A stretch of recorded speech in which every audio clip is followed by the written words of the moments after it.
ન્યાયની વાત કરીએ તો એક મોટું ષડયંત્ર રમણું છે મારા પાસે. અત્યારે બી કહું છું, અમારા ગામમાં પણ બહુ મોટો વિખવાદ થયો છે. હવે સોગના ઉપર વાતો આવી ગઈ છે. સાહેબનું કહેવું એવું છે કે ડીજે વગાડો બેન, કે ડીજે મત વગાડો.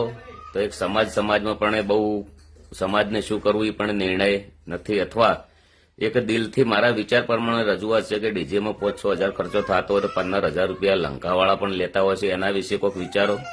અને આપણે સમાજની માફી માંગી લઈએ, આપણે કશું વધો નથી. આપણે કોઈ નેના બાપના નહીં થઈ જતા.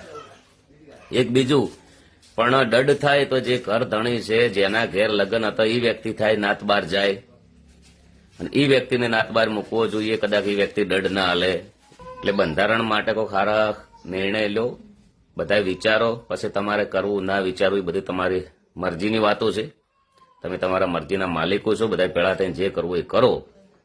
પણ મેં મારા વિચાર રજૂ કર્યા છે.